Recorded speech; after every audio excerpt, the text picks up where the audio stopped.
မင်္ဂလာပါစိတ်အိမ်လေးမှကြိုဆိုပါရယ်ဒီညတိတ်တိတ်ကလေးနားထောင်နေတယ်ဆိုရင်ဒီနေရာကသင်အတွက်ပါလူတွေဟာတခါတလေရင်ပတ်ထဲကစကားတွေထွက်ဖို့အယမ်းခက်ခဲတတ်ကြတယ်နေ့စဉ်ဘဝမှာတော့စကားလုံးတွေကလွယ်နဲ့ထွက်သွားတတ်ပါတယ်ဒါပေမဲ့တကယ်အရေးကြီးတဲ့အခါတွေမှာတော့ပြောဖို့ခက်သွားတတ်တယ်။ဝန်ခံရမှာကိုကြောက်တယ်။အမှားကိုလက်ခံရမှာကိုကြောက်တယ်။ပြောလိုက်ရင်အဆင်ပြေသွားနိုင်တာကိုလည်းသိကြတယ်။ဒါပေမဲ့မပြောဖြစ်ကြဘူး။တချို့စကားတွေကြတော့လေပြောစရာမလိုပါဘူး။သူနားလည်မှာပါဆိုပြီးစိတ်ထဲမှာထားတတ်ကြတယ်။အထူးသဖြင့်ကိုယ့်ရဲ့အရင်းနှီးဆုံးလူတွေကိုပို့ပြီးတော့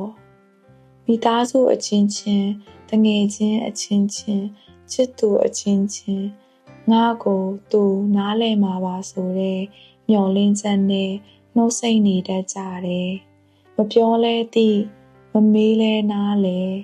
အရေးမြင်အကောင်သိဒီစကားတွေလိုပဲလူတွေဟာတယောက်နဲ့တယောက်ကို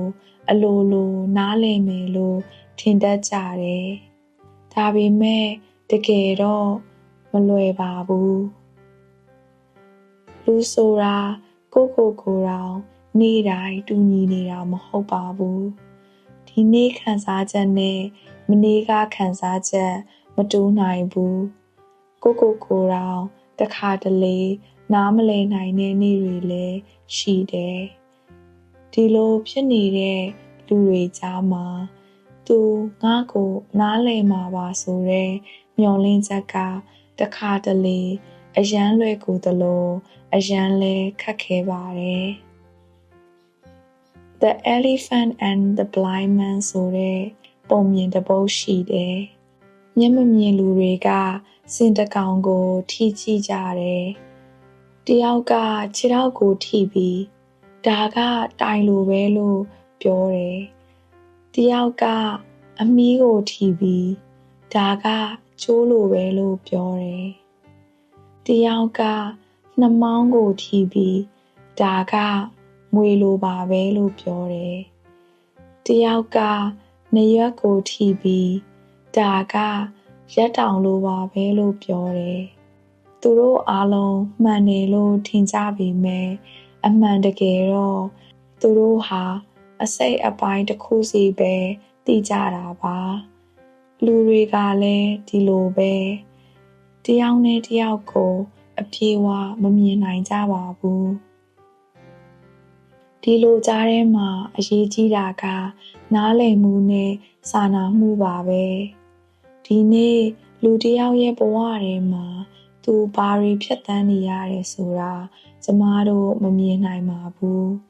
ဒါကြောင့်ကျမတို့ထွေးတဲ့လူတိုင်းကိုကျင်နာပေးဖို့လိုပါတယ်အပြုံးတစ်ချက်စကားချိုလေးတစ်ခွန်းဒါတွေကလူတယောက်ရဲ့နေ့တစ်နေ့ကို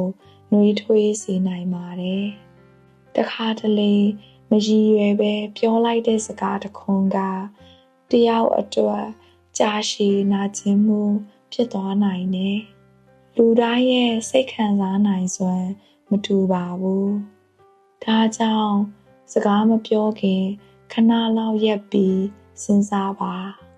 ဒီစကားကလိုအပ်လားဒီစကားကကောင်းကျိုးရှိမလား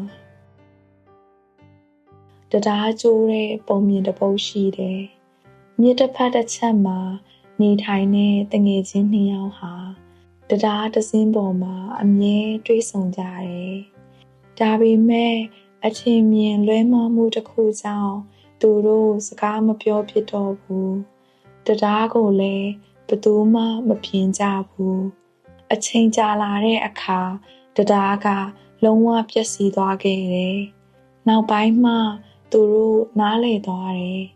သူတို့ဝေးကွာသွားတာခရီးဝေးကြောင်မဟုတ်ဘူးတရားကိုမပြင်ခဲ့တာကြောင့်ဖြစ်တယ်ဆိုတာကိုတ တခါတလေလူတွေဟာဘဝမှာတန်ဖိုးရှိတဲ့သူတွေကိုစကားမပြောဖြစ်တာမရှင်းပြဖြစ်တာလေးကြောင့်ဆုံးရှုံးသွားတတ်ကြတယ်။မပြောဖြစ်တဲ့နေ့တွေတိုးလာတဲ့အခါနောက်ဆုံးမှာပြောဖို့တောင်ခက်သွားတတ်တယ်။ဒီလိုနဲ့အရင်းနှီးဆုံးလူတွေတောင်တဖြည်းဖြည်းဝေးကွာသွားတတ်ကြတယ်။အရင်ကလူများများနဲ့ဆုံလာရင်ပိုပြီးတငယ်ချင်းတွေရလာမယ်လို့ထင်ခဲ့ဘူးတယ်။ဒါပေမဲ့အသက်ကြီးလာတဲ့အခါတကယ်ရင်းနှီးတဲ့လူတွေကတိတ်မများဘူးဆိုတာနားလည်လာတယ်။ဒါကြောင့်ကျမတို့ရဲ့ဘဝတွေကတန်ဖိုးရှိတဲ့လူတွေကိုပိုပြီးတန်ဖိုးထားဖို့လိုပါတယ်။စကားတခွန်းမပြောဖြစ်တာနဲ့တယောက်နဲ့တယောက်တရားမကျိုးစေဖို့ပါပဲ Communication is a bridge ဆက်ဆံရေးဆိုတာတရားတစ်စင်းလို့ပါပဲမစောင့်ရင်မရှိနိုင်သလိုမထိမ့်သိမ့်ရင်လည်းပျက်စီးသွားနိုင်ပါတယ်ဒါကြောင့်ဒီနေ့ကစပြီးတယောက်နဲ့တယောက်ကြားကတရားကိုနည်းနည်းလေးတော့ပြန်တည်ဆောက်ကြရအောင်ဒီညစိတ်အေးအေးနဲ့အနားယူနိုင်ပါစေစိတ်အိမ်လေးမှာနောက်တစ်ခါထပ်ဆောင်ကြမယ်နော်ကောင်းသောညပါ